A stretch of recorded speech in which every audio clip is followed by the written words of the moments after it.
Then we'll get started with the prayers. Om Ajnanatimirandhasya Jnananjanashalaakaya Chakshurunmilitam Yena Tasmai Shri Gurave Namaha. Mukham karoti vachalam bhangum langayate girim yadkripatamaham vande Shri Gurum Dinatarinam Paramananda Madhavam Krishna Chaitanyamishwaram.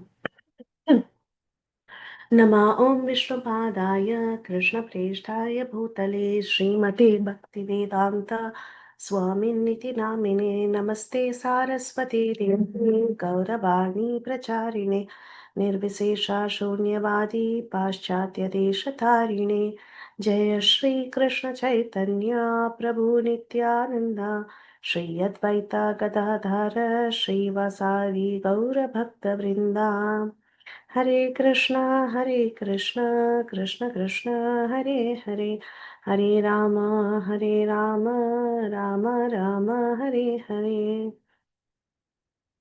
Vanchakalpatarubhyascha kripa sindhubhya eva cha patitanam pavanebhyo vaishnavebhyo namo namah. Om Namo Bhagavate Vasudevaya.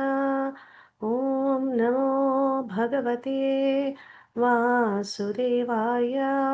Om Namo Bhagavate Vasudevaya.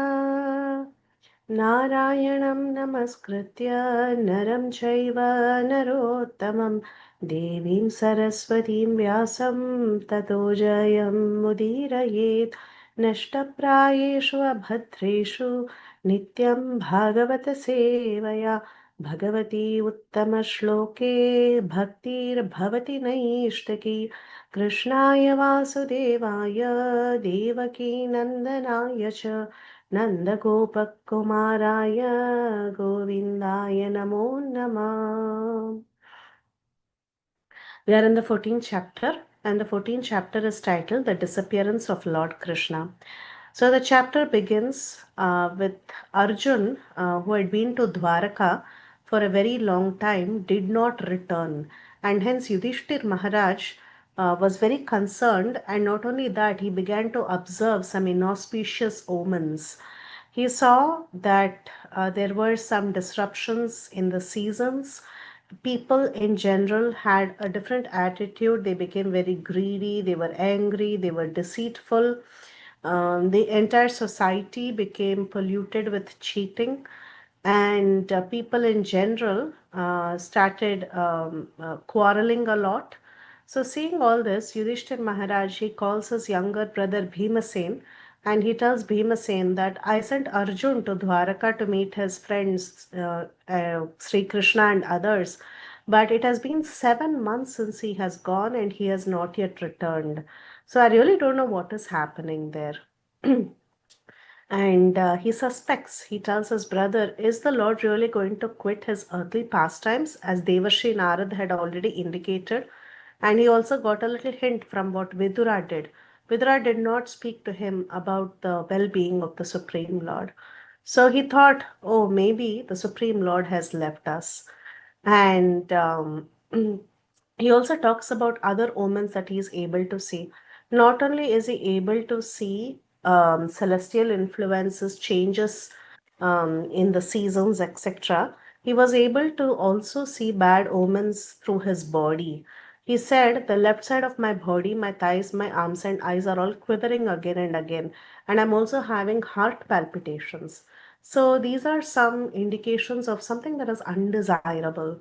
And he also speaks about animals. So, he says that the she jackal is crying, and many animals, auspicious animals, useful animals like the cows are passing on my left side, and animals like asses are circumambulating me.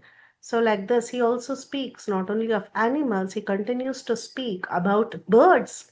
So, he says that I can hear the shrieks of owls, and the crows are screaming in a particular way that it is making me tremble. So, like that, he goes on telling about various omens he sees about the clouds, about the sun, and then He talks about how even the calves are not sucking the teats of the cows, they are not giving milk properly, and so on. And then he also mentions about the deities in the temple. He says that the deities seem to be crying in the temple, lamenting and perspiring, and it appears to me that they're just about to leave. So many disturbances are there. And maybe these disturbances are there because this world is not marked with the footprints of the lotus feet of the Supreme Lord. So, like this, Maharaj Yudhishthir, he was observing all these different inauspicious signs. And at that time, Arjun, he comes back from the city of Dwaraka. So when Arjun comes back, he bows down at the feet of his brother, and he saw that his brother, the king, Yudhishthir Maharaj, was dejected, and he could understand sorry, Arjun was dejected. Sorry, Yudhishthir Maharaj observed that Arjun was dejected, and seeing Arjun very pale because of the anxieties that he had, Yudhishthir Maharaj, he began to remember the words of Narada Muni. So, remembering the words of Narada Muni, he begins to question Arjun in various ways. Maharaj Yudhishthir said, "My dear brother, first tell me how are our friends and relatives doing in the Yadu dynasty? How is Shurasen? Is he happy? How about Vasudev and all his younger brothers? How about the seven wives of Vasudev headed by Devaki? Are their sons and daughter-in-laws happy? And how is Kritavarma? How is Akrura? How is Jayanta, Gada, Sharana, and so many other great Vrishni heroes? He also asks about Pradyumna and Aniruddha. He then talks about the chief sons other than Pradyumna. There are other sons like Sushena, Charudeshna, Samba, and others. So he asks if everyone is doing well, also Uddhava, Nanda Sunanda, and so many other leaders in the Dwaraka area. And he asks, is everyone doing well? Is their health okay? Are they doing their respective functions properly? Do they also remember us? So these are the questions he's been asking. And now we will start looking at text number 34. भगवानपि Govindo ब्रह्मण्यो भक्तवत्सलः कचित् पुरे सुधर्मायां सुखम् आस्ते सुहृद्वृत. So now he calls out to Krishna directly. He asks about Krishna directly, but he doesn't say, is he doing well? Because Prabhupada actually indicates in the purport that there is no need to ask if the Lord is doing well, quote unquote, and he explains that to us. But the way Yudhishthir Maharaj inquires is that the Yudhishthir Maharaj asks, is Lord Krishna, who's the Supreme Personality of Godhead, he's Bhagavan, and he's also Govinda. He's the one who's giving pleasure to the senses and the cows. And not only that, he's Brahmanya. He is the one who's dedicated to the Brahmanas, and he's Bhaktavatsala. He's very, very affectionate to his devotees. Whether this Bhagavan, Govinda, Brahmanya, Bhaktavatsala, if he is doing, if he is enjoying in Dwarkapuri surrounded by his friends. So he says, Kachit Puri Sudharmayam. Sudharma assembly is the assembly where Krishna would carry out his political affairs. So the assembly of Krishna is called a Sudharma, and we see how in Srimad Bhagavatam there is a description of the Sudharma assembly. Sudharma assembly can adjust its temperature as and when needed without AC and heater. It can expand as per the number of members who are there in the assembly. So there is no need to worry about adding extensions, etc. So Sudharma assembly can become hot or cool, it can extend as needed, it can contract as needed, and so on. So a very mystical assembly. So the one who's carrying out his dealings in the Sudharma assembly in Dwaraka Puri, which is a very pious assembly, is he happy and surrounded by his friends? This is what he's asking. Is Lord Krishna, the Supreme Personality of Godhead, who gives pleasure to the cows and senses and Brahmanas, who is very affectionate to his devotees, enjoying the pious assembly at Dwaraka people surrounded by his friends? So, is he enjoying? He's asking. And Prabhupada in the purport, he explains to us very nicely. There's a very beautiful way of inquiring, because it was very hard at this point for Yudhishthir Maharaj to ask, is he alive or something like that? Or is he faring, does he have any problems? He didn't want to ask like that. And Prabhupada explains to us how and why in the purport. So the first thing that is mentioned is Bhagavan. In this particular verse, the Lord is described as Bhagavan. He is also described as Govinda, Brahmanya, and Bhaktavatsala. So this Krishna, he is Bhagavan Swayam, actually. He is the source of all the various incarnations. He's the original personality of God, and he's full of all opulences. What are the six opulences? Power, knowledge, beauty, fame, renunciation, and so on, strength. Yeah.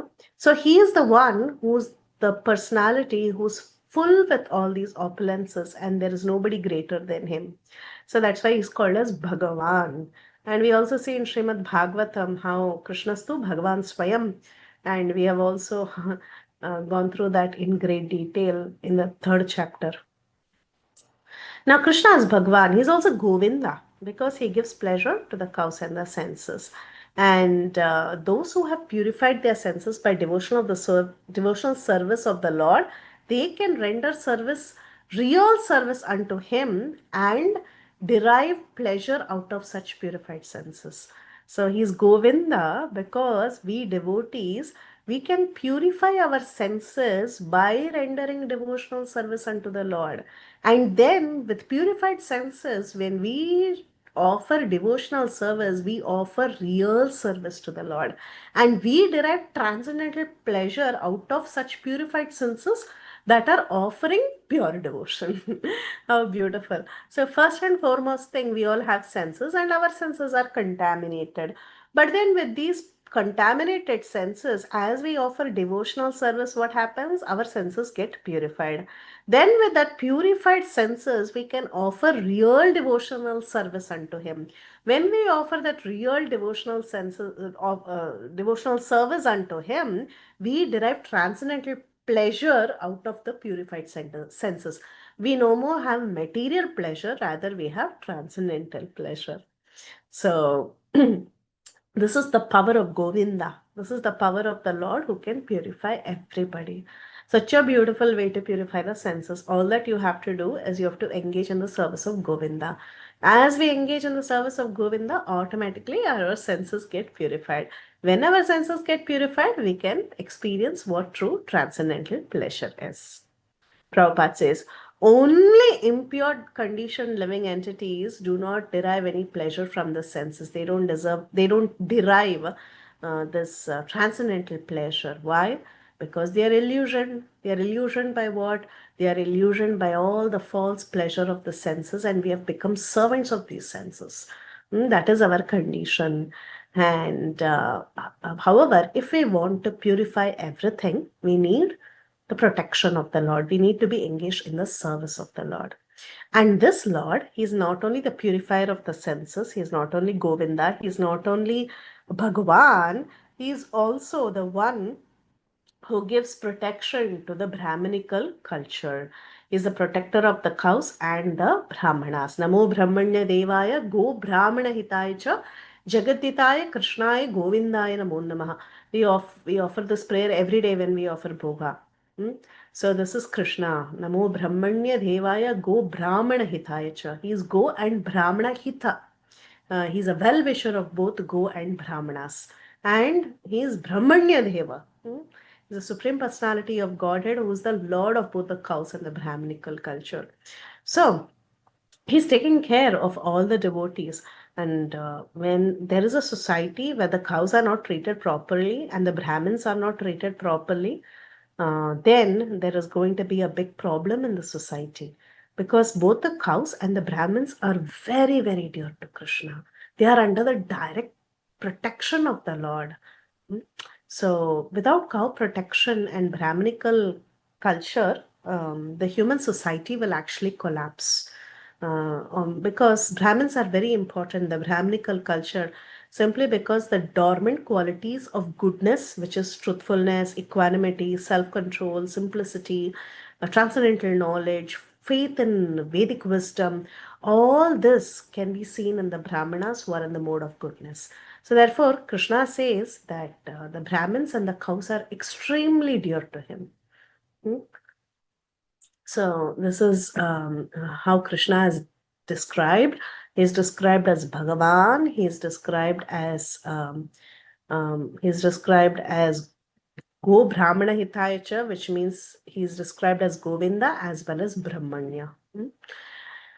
And in today's world, we see how the society has become godless, and we are actually killing cows, and we are not inclined to fostering the Brahminical culture in the society. And Prabhupada tells those who are less than a Brahmana by qualification cannot establish any relationship with the Lord. Just like how fire cannot be kindled from raw earth unless there is wood, although there is a relationship between wood and earth. So we can understand that to establish a relationship with Lord, one has to come to a Brahminical platform. What do we mean by Brahminical, Brahmana, all this? It's not just by birth, that is rather by qualities. So just like how you cannot kindle fire from just raw earth unless there is wood, unless one has Brahminical qualities, unless one is qualified to become a Brahmana, he cannot truly establish a relationship with the Lord. So Maharaj Yudhishthir, he understands that the Lord is all perfect and there is no question of his welfare, quote unquote. So that's the reason Yudhishthir Maharaj, he refrains from asking this question about his welfare. Rather, he just inquired about the Sudharma assembly, he inquired about Dwarakapuri, where pious men are assembling and so on. And he says he's the one who's giving pleasure to everybody, he's giving happiness to everyone. Like that he talks. He doesn't say that how is his welfare, like what is he really, is he okay? He doesn't ask that question directly. And Maharaj Yudhishthir was very, very anxious to know about the pious men and their pious acts in the city of Dwarka. Yes, but actually, in his heart of hearts, he also wanted to hear about Krishna. What is Krishna's condition? But he couldn't directly ask. So, this is the verse. It's a very beautiful verse, very beautiful glorification of Krishna from the mouth of Yudhishthir. He's glorified in various ways, and his true identity is revealed by Yudhishthir Maharaj. Now, let's continue and see what else Yudhishthir Maharaj asks. Mangalaya cha lokanan kshemaya cha bhavaya cha aste yadu kulam bhodau adyo ananta sakapuman yadbahu dandaguptayam swapuryam yadavo archita क्रीडन्ति परमानन्दं महापौरुषिक इव. So, anyone wants to read translation? Hare Krishna Mataji Dandavat Pranam Jai Srila Prabhupada. The original personality of Godhead, the enjoyer, and Balaram, the primeval Lord Ananta, are staying in the ocean of the Yadu dynasty for the welfare, protection, and general progress of the entire universe. And the members of the Yadu dynasty, being protected by the arms of the Lord, are enjoying life like the residents of the spiritual sky. Hare Krishna Mataji.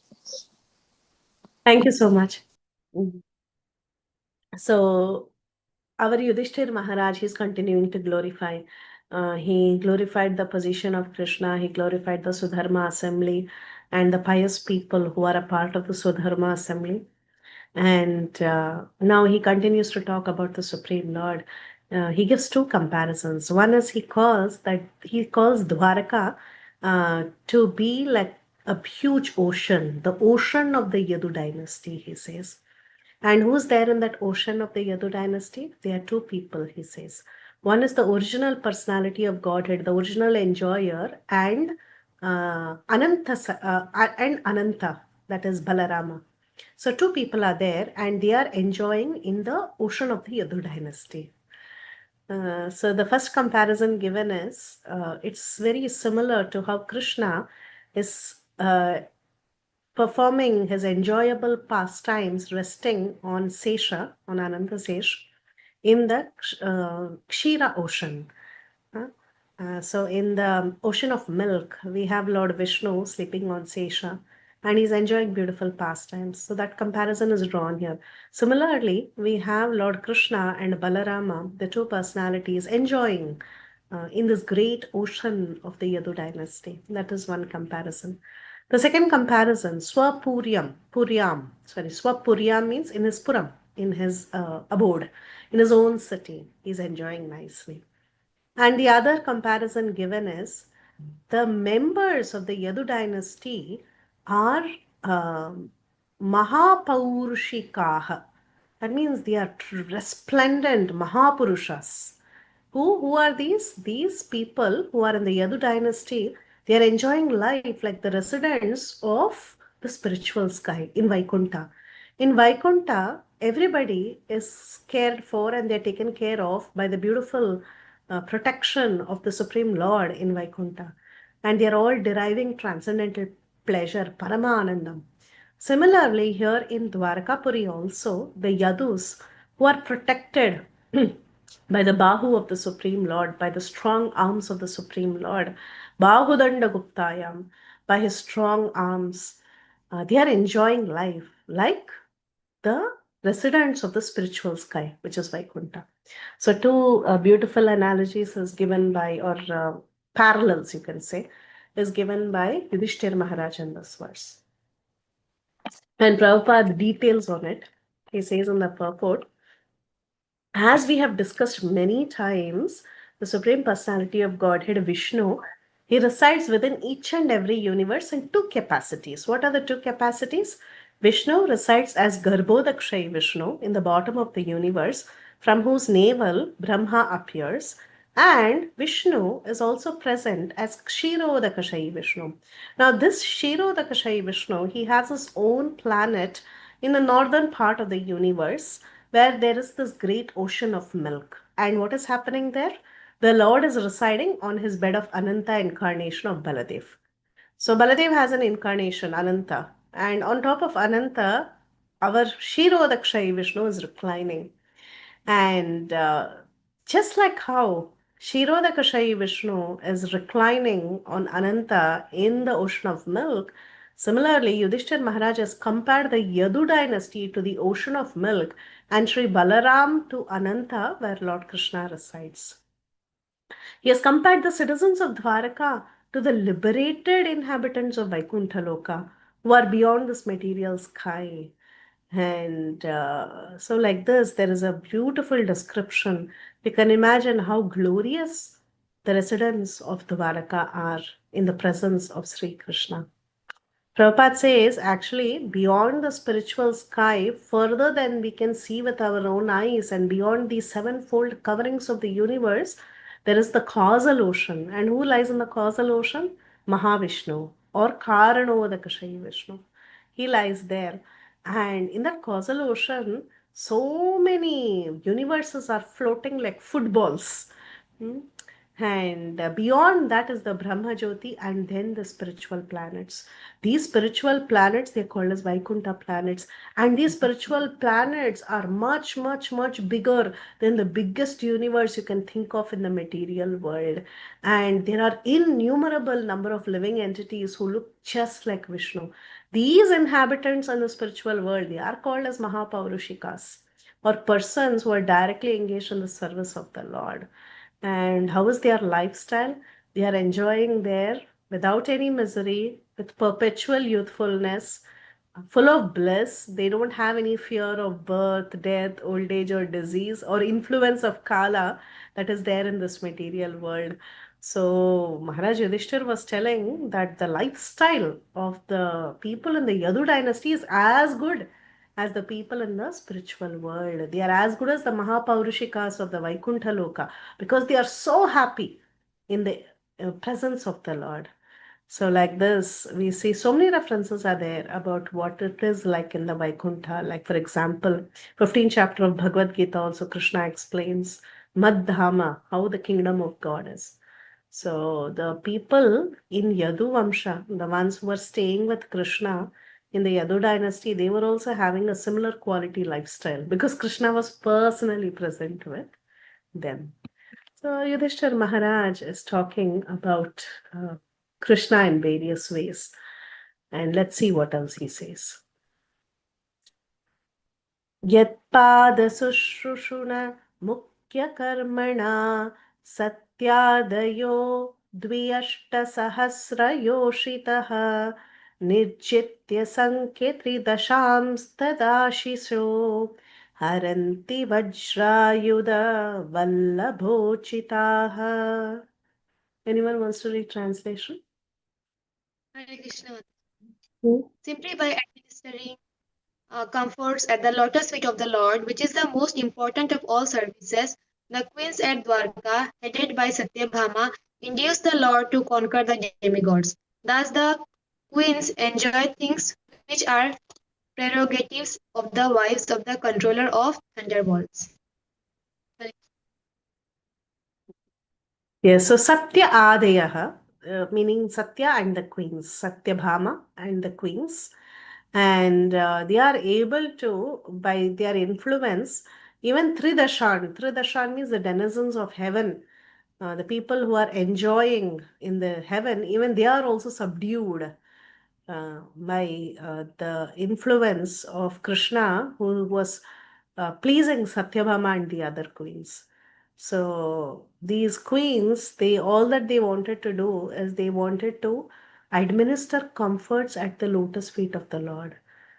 So they were engaged in a very, very important service, and they had the capability to induce the Lord to go and even conquer the demigods. And so these queens who are there with Krishna all the time, they enjoy things that is equivalent. Actually, equivalent is a small word. They are enjoying much better than the denizens of heaven. Here the word Vajra Ayudha Vallabha. Vajrayudha, one who carries the Vajras, Indra. So Indra's Vallabha or Indra's lovable ladies are the wives of Indra, Shachi Devi and others, and the other ladies in heaven. They have so much enjoyment. No? So Satyabhama and others, they have a much better quality of life because they are the queens of Krishna.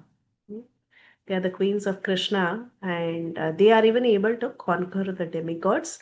Why? How are they able to do that?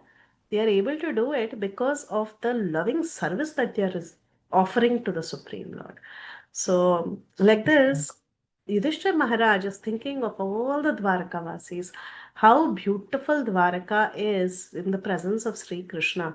What all nice things all the associates of Krishna are having in his presence. So he's thinking of all this. And in the purport, Prabhupada talks first and foremost thing about Satyabhama.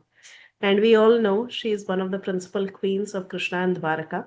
And after killing Narakasura, Lord Krishna, he visits Narakasura's palace along with Satyabhama. And he also went to Indraloka with Satyabhama. And when they went to Indraloka, when Krishna went to Indraloka, he was received by Shachi Devi, who is the wife of Indra. And later she was even introduced to Mother Aditi. Aditi is the mother of the demigods. And Aditi was very, very pleased with Satyabhama, and she blessed Satyabhama with a benediction of permanent youth as long as Krishna remained on earth. We also know how Satyabhama is the very favorite wife of Sri Krishna, and she could control Krishna in various ways. And Aditi gave her special benedictions that she will remain youthful always. And Aditi also took with her to show the special enjoyments of the demigods. And Satyabhama saw the Parijata flower and she desired to have it in her place in Dwaraka. And later, for the sake of Satyabhama, our Krishna, he brings the Parijata plant for the sake of Satyabhama. And Satyabhama, especially her palace, was bedecked with valuable jewels. And even in the hottest of summer seasons, her palace would remain cool as a air conditioned. and she had decorated her palace with various flags, announcing the news of her husband's presence whenever her husband. See, Krishna stayed with all the wives simultaneously. We know how Narada Muni, when he went to Dwaraka, he saw that Krishna was there simultaneously in all the palaces. So, showing that Krishna is with me, she would herald her that fact that Krishna was with her by decorating the palace with various flags. And once the Satyabhama, along with her husband, she also met Draupadi, and she was very curious. She wanted to be instructed by Draupadi because Draupadi was with five husbands, and all the five husbands were very happy. So she wanted to know what is the secret. How are you able to manage the five husbands? And this conversation between Satyabhama and Draupadi comes later in the Bhagavatam as well. We can see how Draupadi mentions how she takes care of. I mean, actually, in Bhagavatam, the conversation is more about the different queens. Draupadi asks about the different queens of Krishna, and in Mahabharata, there is a section where Satyabhama takes instructions from Draupadi, and Draupadi mentions how she pleases all the five husbands simultaneously. And Mahabharata has sections where the beautiful relationship between Draupadi and Satyabhama is mentioned. They were actually quite close, both of them. And Draupadi, yeah, she was an expert in taking care of her husbands, and they were very happy with Draupadi. So Draupadi instructs Satyabhama, and she wishes Satyabhama well, and then Satyabhama returns to Dwaraka. The Satyabhama, she was a daughter of Satrajit. We know the story of the Shyamantakamani, how actually Satyabhama marries Sri Krishna, and after the departure of Krishna, all the queens they lamented for the separation of the Lord, and in her last stage, she went to the forest to perform severe penance after the Lord withdrew his pastimes. So this Satyabhama was the one who instigated her husband to bring the Parijata flower from the heavenly planets, and the Lord actually gets it by force after fighting with the demigods. So like this, the Lord would do so many things to please his dear wife. And of course, the Lord is independent, and he has very little to do with being a henpecked husband. But because these queens had so much love and intense devotional service towards the Lord played his part of being a very complete husband, a faithful husband. So, like this, the Lord reciprocated with her love and affection. And we know how she comes as, I mean, she becomes Jagadananda Pandit in Chaitanya Leela, and the beautiful chemistry between Sri Chaitanya Mahaprabhu and Jagdananda Pandit. So that was the chemistry between Satyabhama and Sri Krishna. Krishna had different wives with different moods. Rukmini was always very submissive. However, Satyabhama, she was very aggressive. She liked to keep her husband in control. So, like this, Krishna enjoyed different rasas with different wives. So, in other words, since the Lord is the proprietor of everything within creation, it is not astonishing for the queens of Dwaraka to have a very rare thing from any part of the universe. Whatever the queens wanted, whatever Satyabhama wanted, and whatever possibly Rukmini wanted, or any other queen wanted, Krishna was able to fetch it for their pleasure.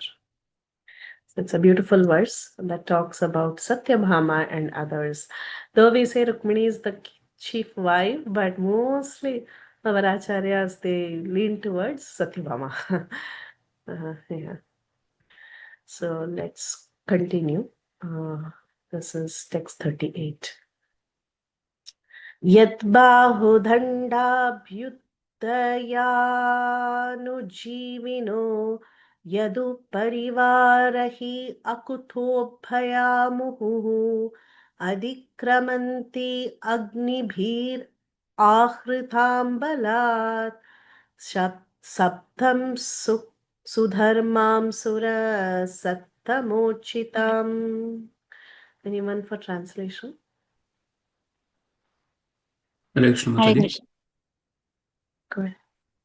The great heroes of the Yadu dynasty, being protected by the arms of Lord Krishna, Sri Krishna, always remain fearless in every respect, and therefore their feet trample over the Sudharma assembly house, which the best demigods deserved, but which was taken away from them. Hare Krishna. Very good. So these Yadu dynasty people, they were always fearless in every respect. They were protected by Krishna. And later, actually, Krishna thinks that I have reduced the burden of the entire world, but the Yadu dynasty is remaining, because sometimes what happens is the Yadavas, they become, at one point, actually, it is mentioned in Bhagavatam also. At one point, the Yadavas, they became practically unconquerable, because of the presence of Krishna, and they thought they can control everything. They became so powerful, and eventually Krishna thought it he has to reduce even this, and he ensures that the Yadavas fight with each other and they end their lives. So, but however, the point here in this particular verse is that all these great heroes of the Yadu dynasty, they were continuously protected by Krishna, and therefore they were always fearless, always powerful, always they didn't have any issues.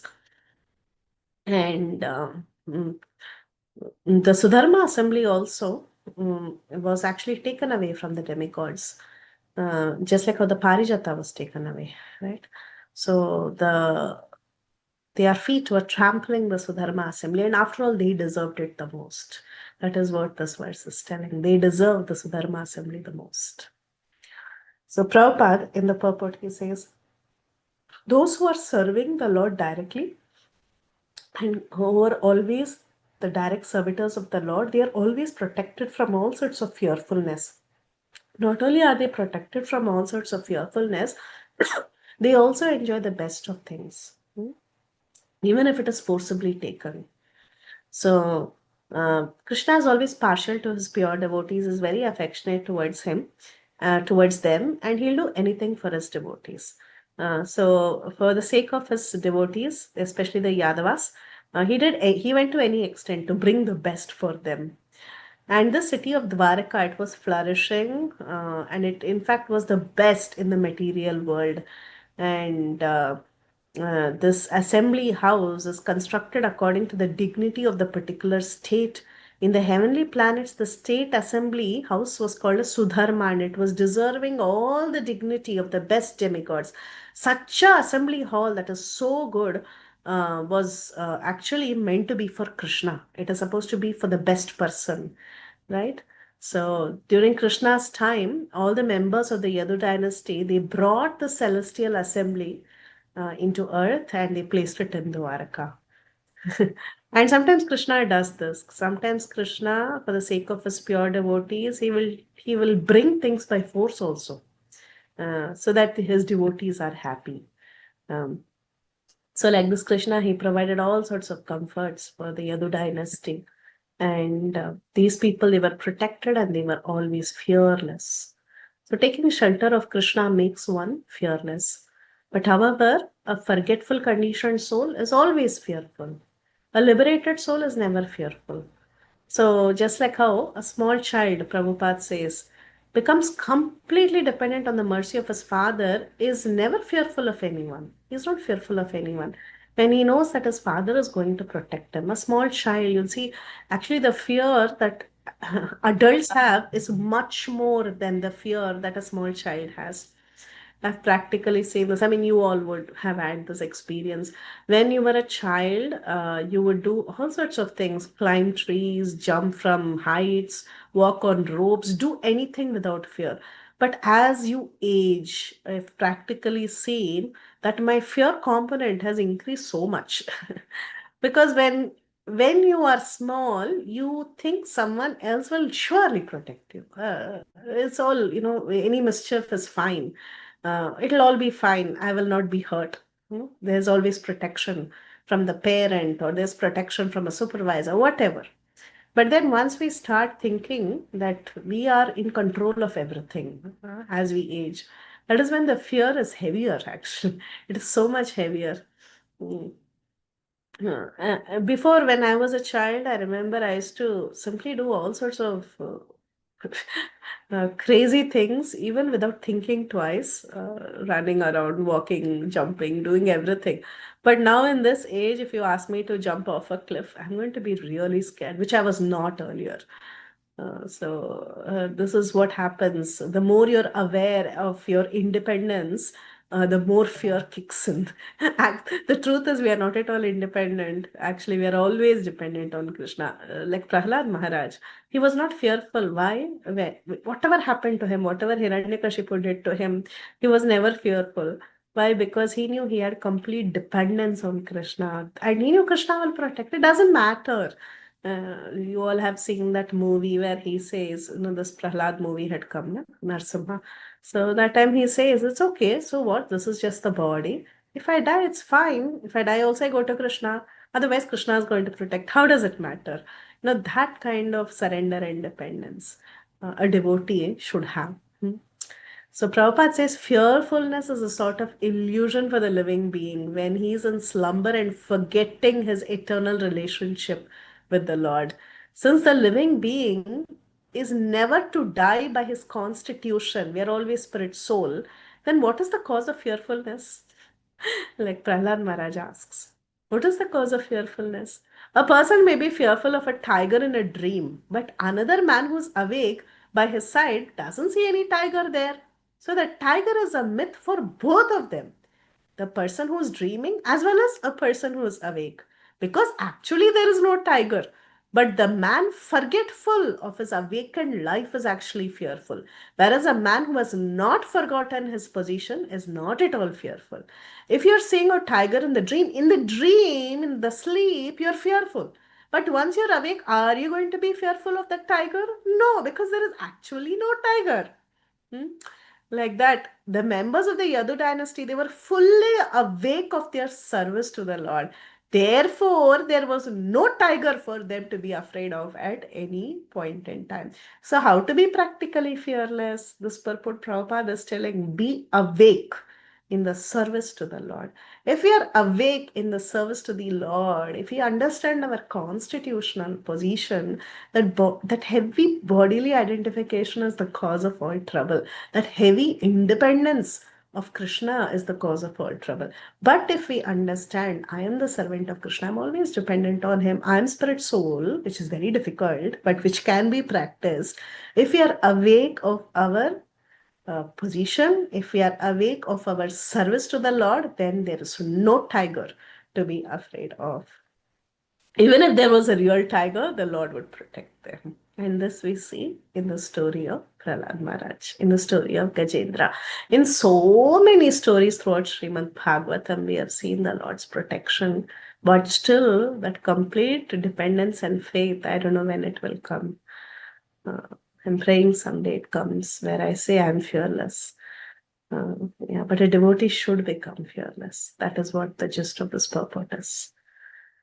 Okay, let's continue.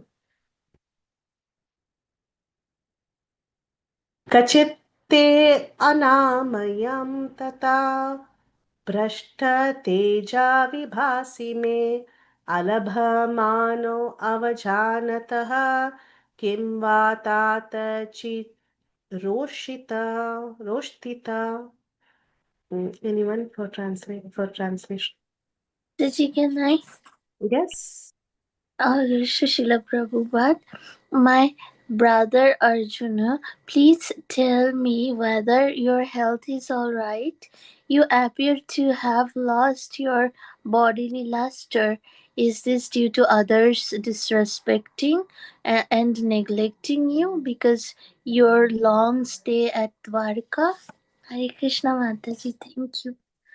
Hare Krishna Mataji. So he was asking about Dwaraka, right? When when Yudhishthir Maharaj was talking about Dwaraka, he kept saying Krishna is protecting them, everything should be fine, there should not be any problem, everybody should be happy, they can even conquer the demigods, everything is okay, He was trying to convince himself. Now he switched gears. He's trying to see from all angles of vision why possibly Arjun has that pale face. So he asks, okay, Arjun, is something bothering you personally? Tell me if your health is all right. Um, You look very dull. You've lost your bodily luster. Is it because someone is disrespecting and neglecting you because of your long stay in Dwarka? Now, this is a very good question. Why? When you overstay unnecessarily in someone else's house, definitely there is disrespect. How many of us have faced it? Everybody would have faced it by now. So, overstaying or over self inviting oneself in a place is not a healthy attitude or whatever you call it. So, we should know our limits, we should know our space. It is not a good habit to overstay or indulge too much in some at someone else's cost, or in someone else's place. We tend to self invite ourselves sometimes, but we should know our limits. So Yudhishthira Maharaj is asking, you stayed there quite a long time, 7 months. So did someone disrespect you? It's natural because you're no more a guest after a point in time, right? You're no more a guest. And you'll be taken for granted. And sometimes that will hurt, especially for Kshatriyas. Prabhupada will mention in the purport how for Kshatriya respect is so important. So is it due to others disrespecting and neglecting you because of your long stay? Did you do that mistake and did you get disrespected? Very good question, he asks. Prabhupada says on the purport. So, from all angles of vision, Maharaj Yudhishthir, he wanted to inquire about Arjun's welfare of Dwaraka, but he could understand that as long as Krishna was there, nothing inauspicious can happen to the Yadus. At the same time, he saw Arjun was bereft of bodily luster and he asked about his personal welfare and he begins to ask such questions. So, first and foremost thing, did someone disrespect you? Then, what else did he ask? कचिन्नाभिहतो अभावैः शदाधिभिरमङ्गलः न दत्तुम् उक्तम् अर्थिभ्य आशय यत् प्रतिश्रुतम्. Anyone for translation?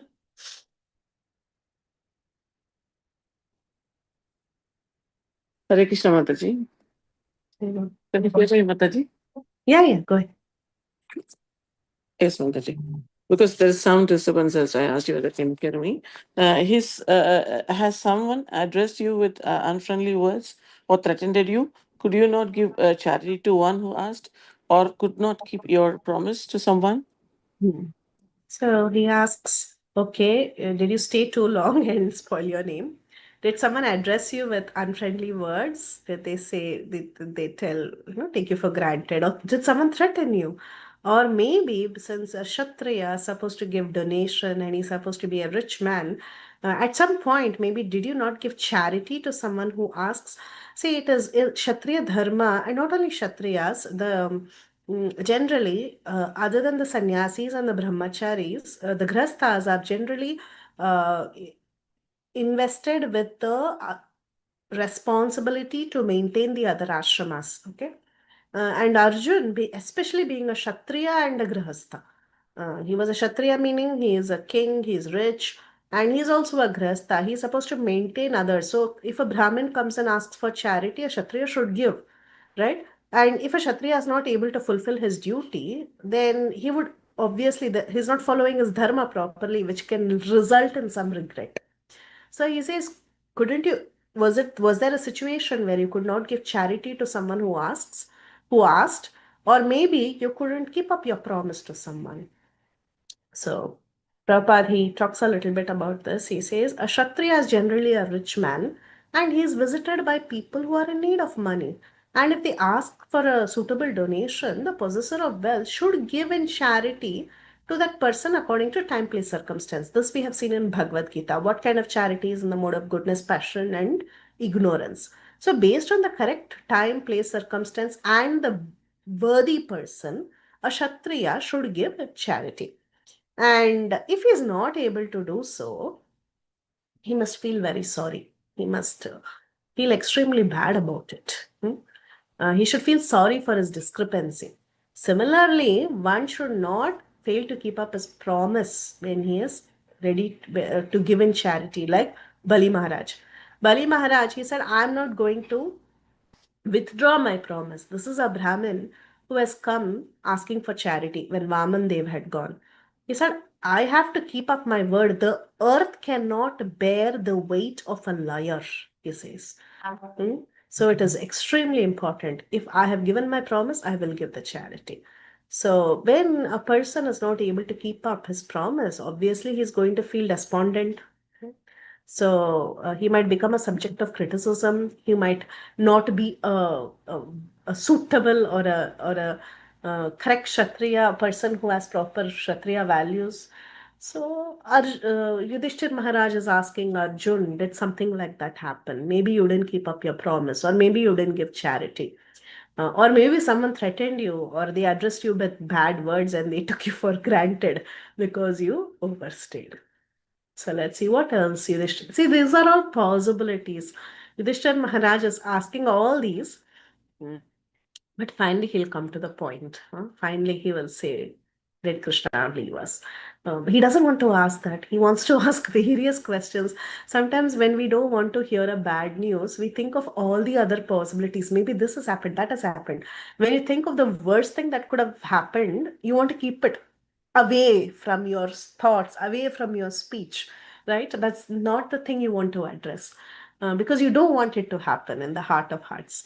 So he's asking all the other possibilities. And he continues to ask, Kachitvam brahmanam bhalam gamvrittam roginam striyam sharanopashtam sattvam natyakshihi sharanapradha. Anyone? Or a translation? Hare Krishna Mataji. You're Hare always the protector of the deserving living beings, such as brahmanas, children, cows, women, and the diseased. Could you not give them protection when they approached you for shelter? Thank you, Mataji. Thank you. So, as a Kshatriya, he has to give protection to everybody, especially of whom he has to give protection to Balam, children, Gam, cow, Vriddham, the older people, Roginam, the one who are diseased, Striyam, the women, and Sharana Upasrutam, that means one who has taken shelter, who has approached for protection. Like this for all living beings, actually. He has to give shelter being a Kshatriya. So he says, maybe you couldn't give protection when they came to you for shelter. Is that the cause? He asks. Now, Prabhupada says that he talks about the position of Brahmanas, children, cow, children, and so on.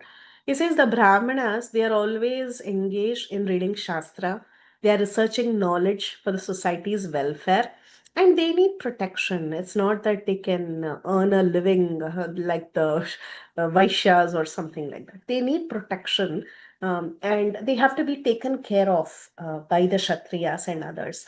So, similarly, the children of the state and the cow and the diseased person and the women and the old men also require specific protection according to their situation by Kshatriya. So such living entities, they should be taken care of by the royal order of state. And if a Kshatriya is not able to do it, then it is considered a big shame. There is another verse in Bhagavatam.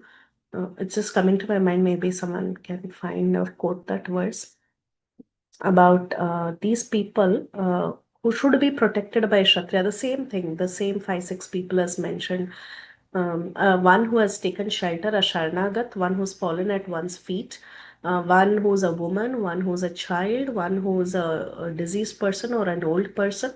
They all should be given protection at all times, and also cows and Brahmins. There's one more verse like this that says that all these people are worthy of protection, and especially a person who's a Kshatriya or a royal order person, he has to take care of such people. So Yudhishthir Maharaj was anxious to ask, so did you slip from your dharma? Now, this is actually a very good question.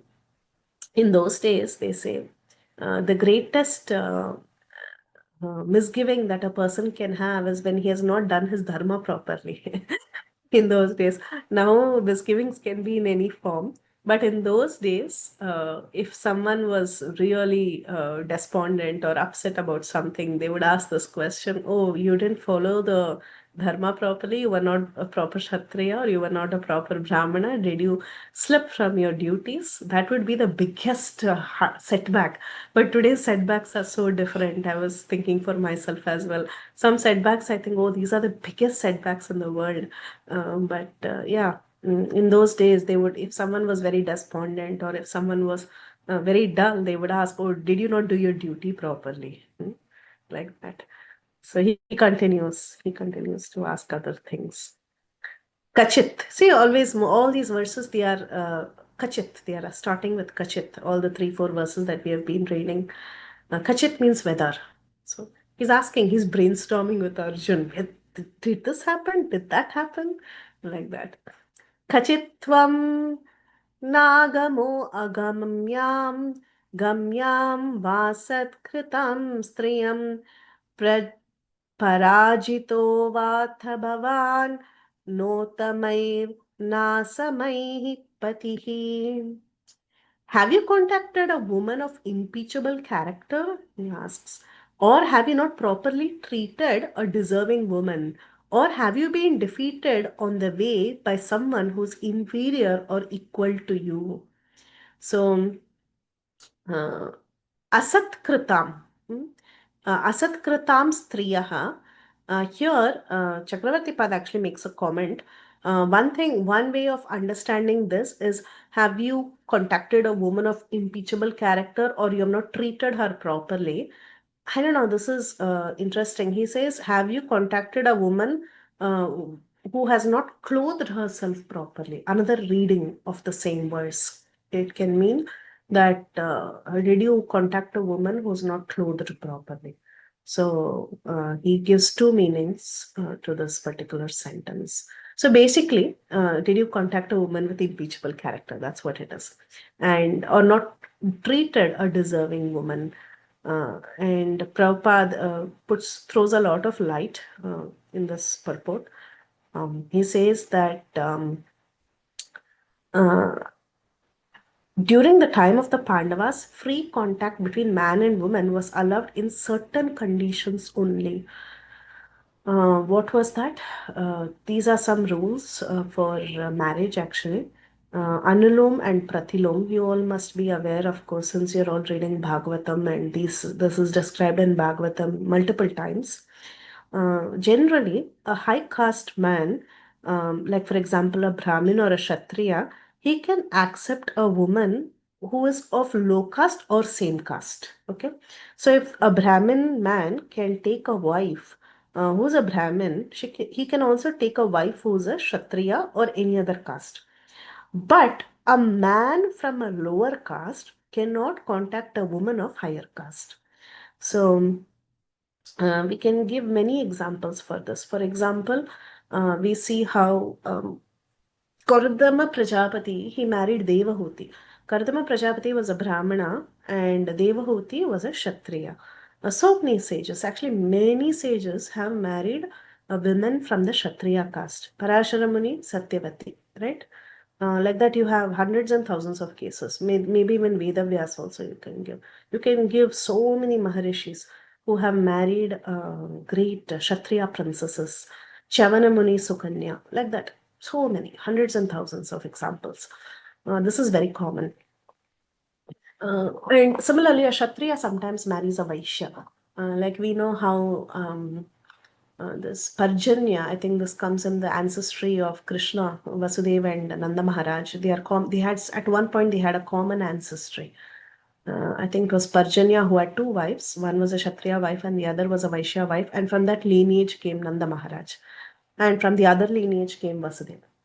So like that, it was common. It is allowed and it is common. But the vice versa, which is a high caste girl cannot marry a low caste man. It is called as pratilom marriage. And the offsprings from such a marriage is not considered good actually. That's why there was some rules. And an example for this pratilom marriage is given of that of um, Yayati, Yayati Devyani. Was the Devyani first he marries and then why he marries Devyani? Yeah, Devyani is the example. Devyani was a Brahmin. She was the daughter of Shukracharya. But then Yayati is a Kshatriya, and he marries Devyani under certain circumstances. And he feels very bad about it. He says, why is my mind leaning towards adharma? Why am I even attracted to a Brahmana girl? So he questions himself.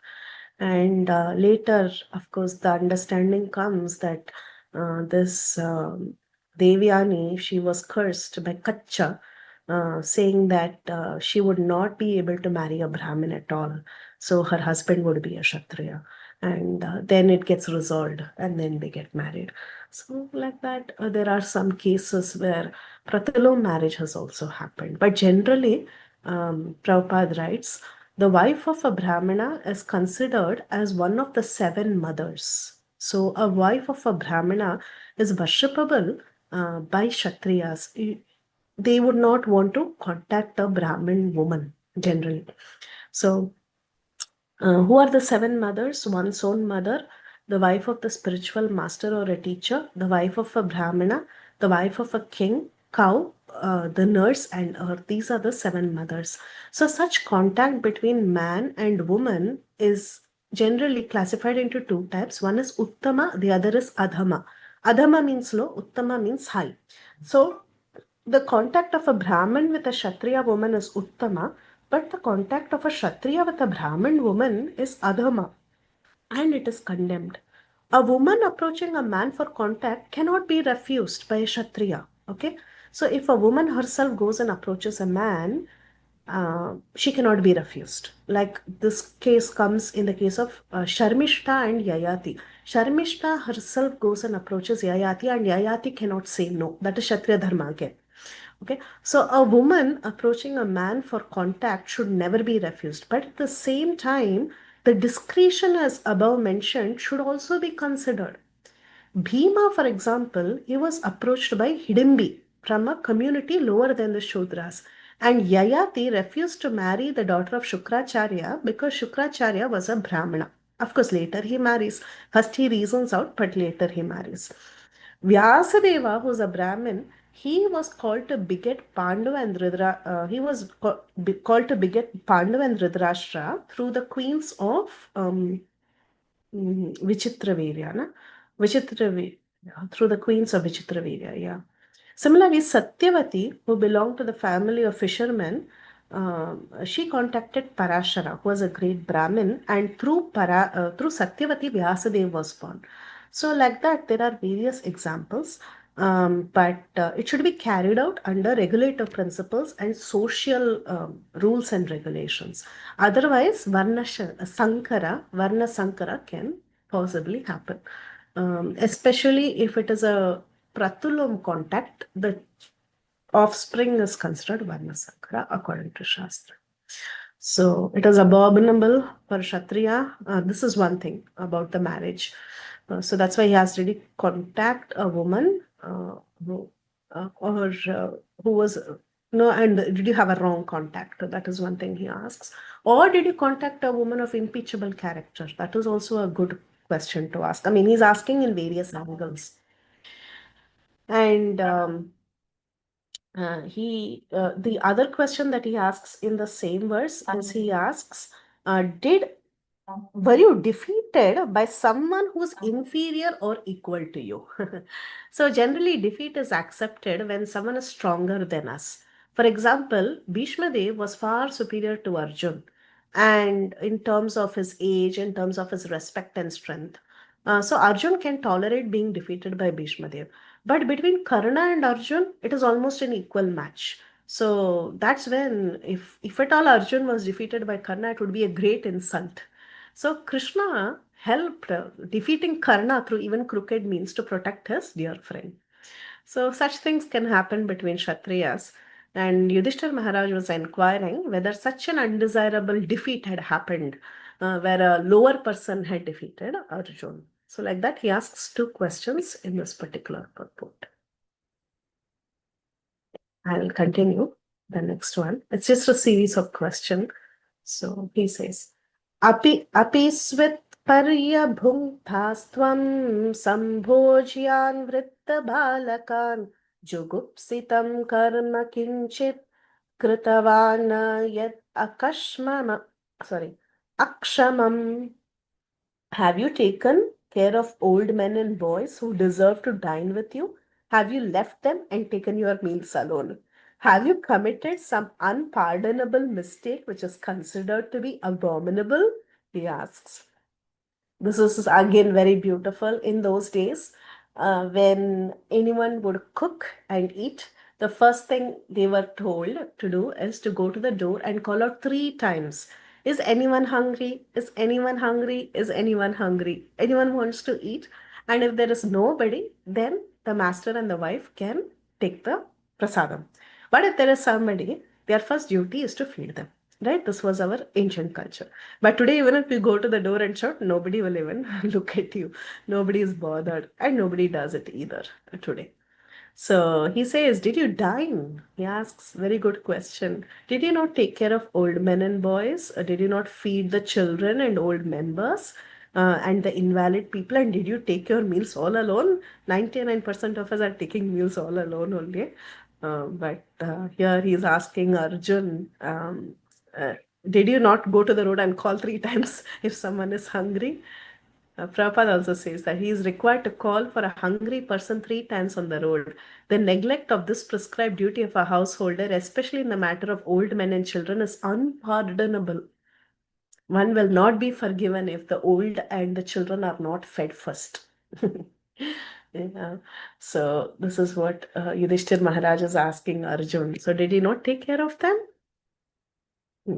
Again, he goes back to Kachit. So he said, Kachit, Preshtatam Menatha okay, Hridayenatma Bandhuna Shunyosmi Ratito Nityam Manyaseta Anyatana Ruk. Anyone for translation? Last one. Anybody? Hare Krishna Mataji. Or is it okay? Or is it that you are feeling empty for all time because you might have lost your most intimate friend, Lord Krishna? Oh, my brother Arjuna, I can think of no other reason for your becoming so dejected. Finally, he asks the question. He says, Preshtratamena Atma Bandhuna. He asks all that. He asks, Atma Bandhu, have you lost your most intimate friend? Krishna, is that the reason? Is that the reason why you are so empty? You're looking so empty. You're feeling empty.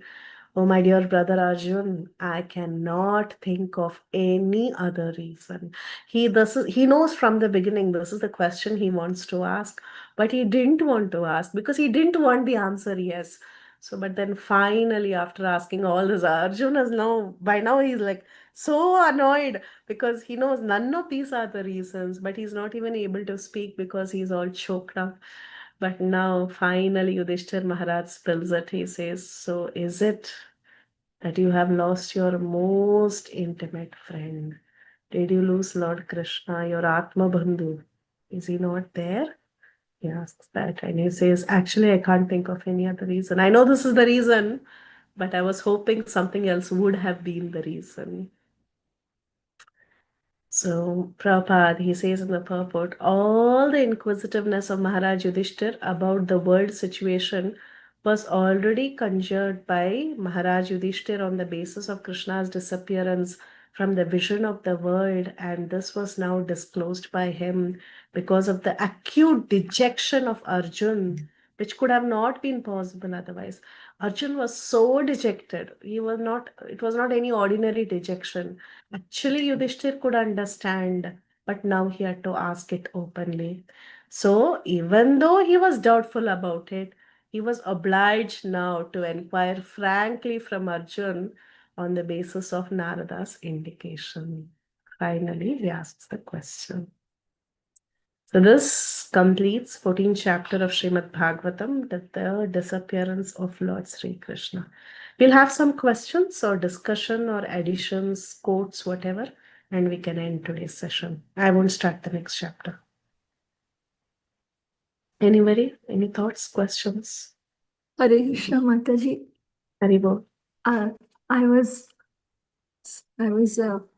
just having a thought that It's amazing that in our scriptures, when they have these long conversations of questions, that in Kali Yuga, if someone has such list, you would just forget and maybe remember the last one or two, or the first one and the last one. And someone would say, wait, let him at least answer before you come up with. But it's amazing how their memory was that you could patiently stand, listen to long list, and then also answer to everything nicely. This is one observation how dull-headed we have become in Kali Yuga. And the other thing I was wondering, like, and I don't know if we can speculate or we have an answer, but can this be compared to Arjuna's despondency before the Battle of Kurukshetra, where he was so somehow similarly, dis, I guess, in existential crisis or despondent or dejected or whatever? Or this must be even more because that time at least he knew that Krishna will help resolve his doubts, but now there is no hope, right, without Krishna. That's what he will start telling in the next chapter.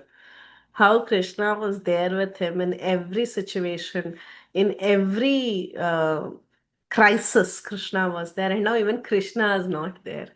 What is life without Krishna? That's what he will reveal. Oh, wow, someone who has experienced Krishna, him Yeah. and Uddhava, basically is similar Mhm. situation, right? That they have been so much in contact with Krishna and they are so Krishna conscious, they cannot even imagine living without Krishna, and now they have to face that. And I guess I feel I have never experienced that much love of Krishna. So what a fool. Like, when will at the time of death, will I feel that, oh, what I will I go through? If I don't feel this now, then what I will feel at that time of leaving my body, that I don't know. It's just, I was having a thought that Oh, Mataji, all our situation is the same. Yeah, so true. basically we have to also think that even if one day goes without, I guess, sufficiently being in absorbed in Krishna consciousness, we should feel this, right? Like, what is my life? What did I do, without, or what is my life without? Somehow is checking ourselves that are we feeling this, I guess. So true, Mataji. Time for a introspection. Yes. Sometimes when we have very serious problems, material problems, health problems, whatever, we feel that is the end of the world. That is the end of the world. Everything is over. But actually, what is the purpose of life, right? That we forget. Yeah. But Mataji, how can we resolve in our modern life by asking anyone is hungry? And in India, you find beggars. So here, I guess donating to temples is the only way of feeding poor or Yeah. in a, Donating. That's true, Mataji. That's true. We can't go and ask 3 times, but yeah, we can do what we can. Like you said, donate to temple, or if there is some prasadam, we can pack it and give it to homeless.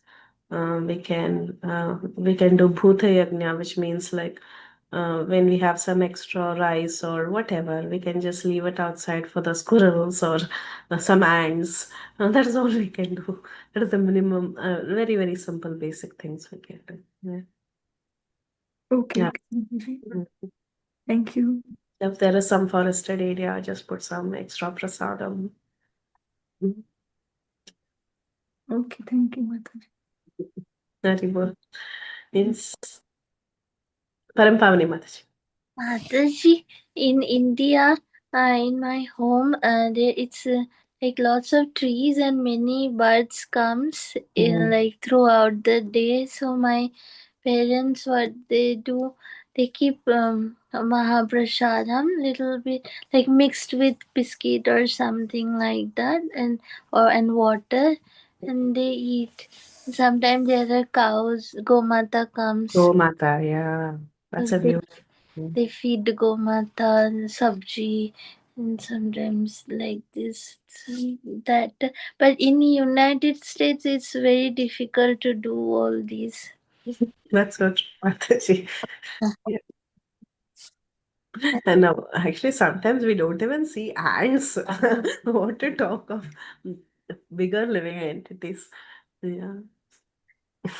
Hare Krishna Mataji Dandavat. Thank you. Hare Krishna Mataji. I Yeah. was just remembering my, fallen condition. What I used to do a few years ago is that I had a bird feeder outside in on hanging on a tree, and I was putting bird foods. I would sprinkle Ganga Jal or something and put it there. Mm, Because we don't offer raw grains to Krishna, so I thought at least let me put some holy water and give these raw bird food things. so sweet. But then what happened is when I started seeing other creatures also coming. So then one day, one devotee Mataji came to my house and she said, "Is this just for fun because you have children, or are you really putting food?" I said, "I'm putting food." So she said, "Be careful, Mataji. I used to do that, but then squirrels and rats started coming because some will drop down, and because rats started coming in the attic, there would be rat droppings and other things that started, and we had to do special, call people for that. And then when rats come, even snakes started coming. So Right. then it started becoming so dangerous that I stopped. So you may want to stop that. So I got totally scared. I completely stopped that. And the birds were always dropping around my home. So I was like, I'm giving them food. They should do their dropping somewhere else. It started spoiling my only full front end backyard and everything. That is So then I was true. like, okay, let me start giving it in the forest. Mm, Yeah, that's one thing. And when we had ants in our backyard, so many ants that instead of means we had to the pest control guys, we had to actually put that. So I was feeling really bad that instead of giving them, we had to. poison them. Yeah. So horrible, I feel. What a world, Mm. especially I on. know that what a world we are in, right? Yeah. That is so true, Mataji. 100%. Yeah. Yeah, Praladananda Prabhu. Mataji. The dilemma which all of us face in this world. Uh, we feed the birds, we feed the others, like that. But Bhagavan Krishna says, Yat karosi rasnasi, yat Mm, juhosi dadasi yat tapasyasi kaunteya tat mm, kurusu madarpana. If you do not bring Lord Sri Krishna in that equation of giving correct. anything, then it's going to bind you. Definitely, definitely, And definitely. that's why he says, Yagnarthat karmano anyatra lokoyam karma. So the whole idea is that, we should do these all activities in Krishna consciousness. At least, we remember Lord Sri Krishna and at least speak the Hare Krishna mantra when feeding, Correct. because as the Mataji was saying, Mm, I stay in a hilly area in the northern part of Las Vegas, and there are a lot of squirrels and others. They come mm. looking for food, and then we throw them some food to them when they come expecting some food from us. So that's the time we should remember this, that this food, grains, everything which we are giving, they're also jivas, Right. right? Jivo jivasya jivanam, like that. Mm, So we'll get into the binding unless we bring it Lord Krishna in the equation. 100%. Yes, Prabhu. And like the other day, I was walking and I found a $20 bill. Yeah. Okay, I said, now what to do this? There is nobody around like that. I just took that money. But I was disturbed. I said, this somebody must have lost, but I cannot find that. Then I found out that I devised a plan that, okay, ultimately this $20 belongs to Lord Sri Krishna. Jai. So what we did was to buy some fruits from the store and then took it to the temple. So that, so I think we can put Krishna consciousness in almost all our activities, and that could at least, give us some kind of solace that although we are staying in such a country, we could still develop by mercy of Sri Prabhupada. Thank you, Jai. Mata. Very well. Very beautiful. Thank you so much, Prabhu. Thank you. Very well. Mhm. Yeah. I think Prabhu has quoted a verse. Actually, a living entity is transcendental to material existence, but because of his mentality of lording it over material nature, his existential condition does not cease. And just as a dream, he is affected by all sorts of disadvantages. I think this is Canto 3. Yeah, Canto 3 Kapila. Yeah. Yeah, beautiful. Thank you, Prabhu, and thank you, everybody. I think we can stop. It's just 7 minutes, right? Yeah. Anything else anyone wants to say? Hare Krishna. May I Mataji. add? Okay, okay, go ahead, Go Mata. ahead, Prabhuji. I just wanted to add one word about Mata Devhuti when she married Mm, the Kardamuri. The sloka mentions the word Ingit Kovida. mm, Ingit Kovida is the chaste woman who can read the mind of her husband. mm. Even without him telling her anything, she already perceives. And that's that's the word which like Mata Rukmini, also they have Bhavan Krishna's desires like that. So I just wanted to mention that. Very well. Um, if we don't behave properly at home, or if we don't behave culturedly, they would say, you don't have any ingidam. You don't have any proper behavior. So we used to use that word, ingida. So, but this is so beautiful. Ingida Kovida. Yeah, so beautiful to understand one's husband correctly and behave accordingly. Mm. Mhm. Thank you, Prabhu. And Indu Mataji. Hare Krishna Mataji, Dandat Pranam. Thank you for the beautiful class and wonderful discussion between all of you on especially something that we see so commonly around here, where we can see that it's easy for us to feed animals, but there are some side effects to it. Mataji, I just have a quick question, and not related to class, just about next session. It's on Thursday. It's Thanksgiving Day. Would we have class, Mataji, or It's all up to you, all of you. Many of anyone who are all not available, or maybe, yeah. I'm not So, available that day, Mataji, but I'll leave it to the rest of them. Yeah. okay, we do have Mataji, at you least. raised your hand for not available. No, I Okay. just did this and it raised my hand. So we already have 3 key personalities who are not available. And So, how about Mataji, the if others? the Uh, class will not be there, will we have the Thanksgiving dinner? oh, yes, we will. Virtual dinner.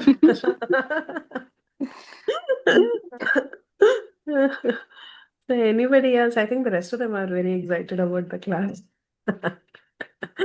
Or maybe they went to sleep. Oh yeah, we do have others saying they're not available. Okay, we can cancel. And I'll tell Kirtida Mataji if she's not on the call. Mataji, I have to present my research next week, so I Hmm. was needing some time. Although I'll be studying only, but material study. Hare Definitely, Krishna. definitely, Mataji. Okay. Yeah, if every because I know it'll be quite an intense day for many people. They'll have so many plans, family plans. We can skip, no problem. Hmm. I'll tell Mataji too. So then we will meet directly next Tuesday. Okay. Hare Krishna Mataji, I have a question as well. Mm. I wanted to know, after the second test that we did, do we have any more shlokas that we need to learn before the next test? No, no. Nothing yet. Okay. Thank you. I think we are covered, right? Because we sent you verses till end of Canto 1, if I'm not wrong. Or no? What was it? I No, we think we sent you the went verses till end of Canto 1, right? Till 19th chapter. I'm not sure. Yeah, if we have Thought it sent was you till that. 14, but maybe it was till 19. Oh, really? Okay, then it's not over. So let me just check with Mataji and then we. Okay. I will also check because Yeah. I'm not 100% sure if it was till Mhm. 19th or 14th. Okay. Yeah, I'll check that too. Thank you, ma'am. Right. Hi. Okay. So we'll meet next Tuesday. वंशाकल्पतरुभ्यश्च कृपासिन्धुभ्येव च पतितानां पावनेभ्यो वैष्णवेभ्यो नमो नमः। अनंत कोटि वैष्णव वृंद की जय। श्री प्रभुपाद की जय। Jai. Bye. Yes, Okay, have a sweet good you, day. Lasni Mataji ki jai. Thank you so much, Mataji. Hare Krishna. Thank you so much, Mataji. Hare Krishna. Thank you. Yeah, and just put the message so that I don't forget that we will skip class on Thursday. Hare Krishna Mataji. Mm.